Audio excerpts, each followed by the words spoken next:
Mastering audience retention is the most important thing you can do to get your YouTube videos millions and millions of views. And that is what the top creators have done to generate insane revenue. My name is Hudson Matter. I'm a YouTuber with over 2 million subscribers. Now I run a company that consults the top creators and brands on the platform. And this is everything you need to know about retention for your videos in 2026. First thing I want to talk about is retention re-engagement. So what does that mean? Essentially, it is when you re-mention what is going to happen at the end of your YouTube video, but not in the intro. So when you make a YouTube intro, and we'll touch on this later, but when you make a YouTube intro, essentially you want to talk about the payoff and what is going to happen at the end of the video. But a retention re-engagement is when the videos progress for 45 seconds, a minute, 2 minutes, and maybe something dull has happened and you just re-mention what is going to happen at the end. So you can do this in an interesting way, or you can simply say it. So I'll use an example. When I was making videos, I would do something called a one color challenge where I would surprise my sister with a bunch of different gifts in one color, but at the end she could only pick one of them to keep. So I would do it for Christmas, for her birthday, etc. So the way I was able to utilize retention re-engagements is I would say, 30 seconds into the video,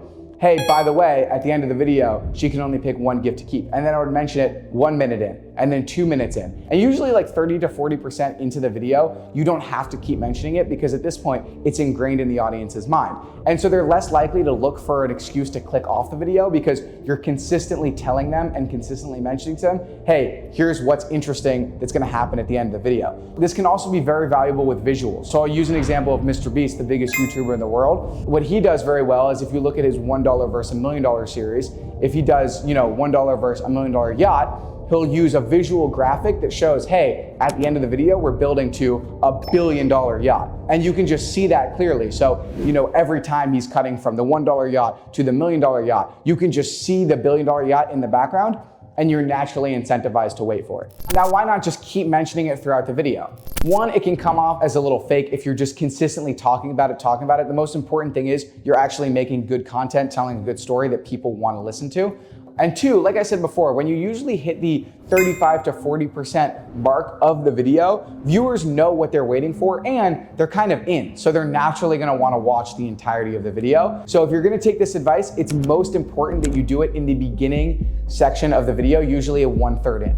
And I used entertainment-based examples, but this can be applicable for education too. Podcasts do this when you start the video with interesting clips of what's gonna happen later, and then they mention it. They touch on, okay, this is what we're gonna be talking about throughout this episode. And so this can be relevant in pretty much any niche. And last thing I'll say on this, but this tactic is especially relevant for longer videos. So if you have a video that's 20 to 25 minutes plus, this can be especially relevant for keeping viewers to watch that long. Obviously, a viewer clicking onto a 20-minute video is more of a commitment than watching a short or watching a 5-minute, info video. So if your target length of a video is 20 minutes plus, use this technique, you are going to see massive increase in your retention. Obviously, if a viewer clicks on a video, they're going to be looking for reasons to click off. And I actually think this is something the majority of YouTubers don't realize, especially when you're starting out. On YouTube, a way your videos can very commonly be found is on the suggested tab. When you're watching a YouTube video, you have so many other videos being shared at the same time. And so essentially as a creator, you need to will them into sticking to your video because the intro is the most important part. The majority of dips in retention come from the intro. The average creator loses 40 to 50% retention in the first 30 seconds. And so if you're able to increase that by 20 to 25%, you'll notice a massive spike in your views and a huge increase in your retention. So obviously intros are super important, right? What happens in the first part of your video? That is what will determine whether the viewers stay or not. There are a few different things I want to touch on within the intro. I think first off, visuals are very important, right? If you start with an interesting visual, the viewer will naturally be hooked and they'll be more enticed. Now, this is especially relevant in entertainment niches. A Mr. Beast example, all of his intros, very high pacing, very high visuals, etc. But it can also be relevant with education channels, interesting graphic, or you have even just like good audio equipment, or you have a good setting and a good background. Like these things make an impact because you're elevating yourself above the competitors. And two, getting to the point immediately. If you have a video titled, I went to the world's best ice cream shop, and then you start the video and you're inside your bedroom saying, oh, I had a hamburger for lunch. Like, obviously people aren't gonna care because that has nothing to do with what they clicked on. So it seems super obvious, but people forget this always, which is deliver on viewer expectations immediately with the words you say. By the way, I'm super excited to announce that my company, Next Wave Media, is launching one-on-one coaching calls. So we work with some of the top creators and celebrities and brands in the world to build out their YouTube channels. And now I wanna work with you guys. So if you are interested in growing your YouTube channel, taking it seriously, utilizing the techniques that I talk about on this channel, and actually implementing them into your channel directly, and you want me or my team to do that, go to nextwavemedia.us/contact, get in touch, and book a call. So I wanna actually dive into a framework I use that has helped me craft amazing intros. On my channel, I usually average between 75 to 80% on the intro, which is in the top 0.1% of YouTubers. Not trying to brag, it's just this is a framework I've been using, which has significantly benefited me and the channels I work with. So essentially what I do is I break down each intro into 10 seconds, 30 seconds, and 1 minute. And then I write down all of the information that will occur in each of these time frames. So for me, for the first 10 seconds, I want something super visually interesting to happen on camera. And then I want to establish what I'm actually going to be doing for the video in a general overview. So let's use an example. So here's one. I did a video recently where I was titled, I went to the world's weirdest hotels. So what I did is I started with a visual intro, visual like B-roll clips of all of the most weird hotels. And actually this reminds me of something, but there's a feature called YouTube autoplay. If you're looking on your phone with browse, it will show you the intro of a YouTube video. So that's another reason why visuals are so important, especially within the first 10 seconds of the video, the first frames. Anyway, going back to the example, did a video titled, I went to the world's weirdest hotels, right? The first frame of the video were 3 of the weirdest hotels in the world, and you could see each of them super clearly, super visually, etc. Then I established with voiceover, while you're seeing that, what the video is gonna be. I said something along the lines of, I'm traveling around the world to go to 5 of the world's weirdest hotels. Immediately you get the point, and immediately you see, oh wow, this is actually gonna be interesting. So you're immediately delivering on expectations, and you get some interesting visuals that's naturally gonna keep the viewer wanting to watch longer. And then moving on to the next part of the framework, you dive into, okay, what's actually gonna be happening in the first 30 seconds of the video? This is when you establish the payoff. Now we're gonna talk later about what makes a really, really good payoff. But for me, the way I see it is, what is the viewer waiting for at the end? Within 30 seconds, I'm gonna be ranking each of them on a tier list, or I'm gonna be ranking them on whether they should exist or shouldn't exist. And at the end, I'm gonna pick my favorite, right? Something super, super simple, but it gives the audience a natural reason to watch till the end. It gives the story an evolution. And each video should have some sort of story arc to it. And I'm gonna make another video in depth about character development and how you can utilize that in your YouTube videos. But I think for right now, having within 30 seconds, talking about, okay, what is going to happen at the end of the video? How is this, character gonna change, et cetera, et cetera. And lastly is the 1 minute mark. So what's gonna happen in 1 minute?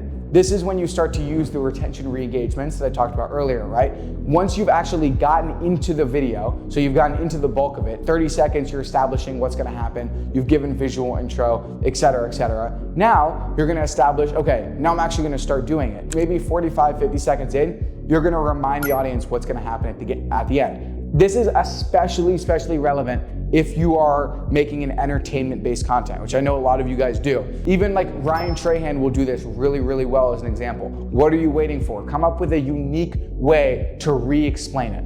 Next up, I wanna talk about payoff. But what is a payoff and how can you utilize it? A lot of YouTubers get the first 2 parts right? They'll do some re-engagements and they'll have a super cool visual intro, but the issue is the viewers don't know exactly what they're waiting for. And more so, it's not actually connected to the story. So I'm gonna use a bad example of a payoff and a good example to try to help this point come across. So a bad example of how to successfully use payoffs is, and I'm gonna use a real example of something that I did a few years ago that this video did not do well at all, and the retention was like 30 or 40%, which was not good for me at the time. It was a video titled, I went to every Starbucks in New York City. So I was in the city and I tried to go to every Starbucks in a day. Obviously I failed, very difficult, wouldn't recommend. But the way I formatted a payoff is I said, at the end of the video, if I can't accomplish this challenge, I will face a huge punishment. This is bad for a few reasons. One, it's very ambiguous, which sometimes can be good, but in this case, it doesn't really make any sense. The punishment has nothing to do with the story. And 2, that's the biggest issue. The payoff always has to do with the bulk of the YouTube video. So I'll give you a better example on how to format intros.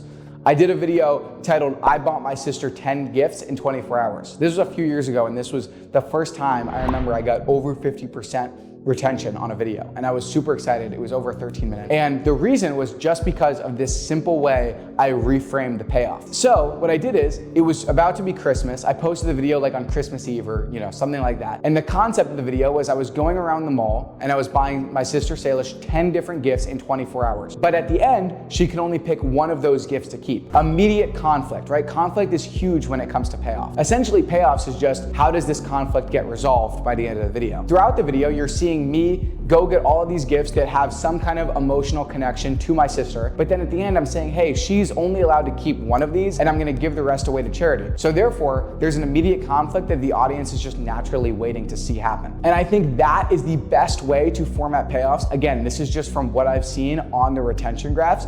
If it is interrelated to the story, that will make it super, super, super viable and will keep viewers waiting a lot longer because one, they'll be naturally incentivized to watch the whole video, but two, they'll actually want to watch the bulk of it. They won't skip to the end because that's a big issue. If you have a video that's almost too good, but the majority of your video isn't, and you only focus your time on the payoff, people are just gonna skip. What is super beneficial about the payoff being interrelated to the story is that people will wanna watch the entirety of the video to see how the conflict resolves. And number 4, I wanna talk about how to analyze retention graphs in YouTube Studio. So YouTube Studio is essentially where you see all of the data for YouTube, and you can get super nitty-gritty into the details of retention, which is why I'm making a whole video about it. So there's 3 main factors in analyzing a retention graph: the intro, spikes and dips, and how the retention graph is actually made and how you can see whether it's doing well or not.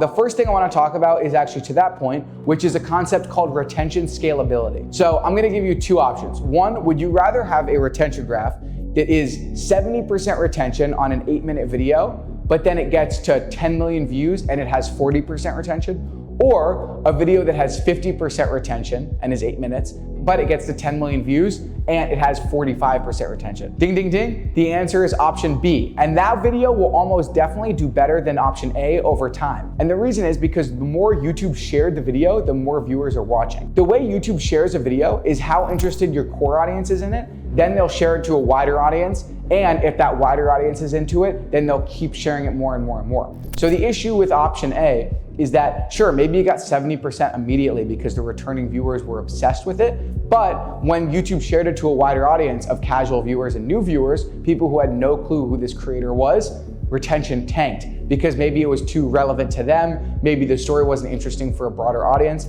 etc. But the takeaway here is, try to think about things that will not only be relevant for your audience currently, but think about, hey, I want to expand my audience via YouTube. How can I make this idea super, super relevant to a wider audience? How can I make sure that someone who has no clue who I am watch this video and still find it interesting and be able to enjoy it almost as much as someone who's been a lifelong fan of me? The second thing is how to study spikes and dips in retention. So if you're looking at a retention graph and you see a 15% spike in the middle, you're like, whoa, what was that? It's pretty simple. You just go over within YouTube Studio, you see what was that moment, and then you study that. Let's say it was a moment where you were laughing with a stranger, just super random, because you were doing a man on the street interview. Now you might be incentivized, okay, hey, in my next video, I'm gonna include more parts of me laughing with a stranger. That will increase the overall retention of the video. Alternatively, you have to look at retention dips. This is the exact opposite. This is when someone dips in the video and you're like, uh-oh. Let's say there was a 10% dip when you were talking about something totally irrelevant to the story, which there probably would be. Then you realize, okay, in the next video, I should only talk about relevant information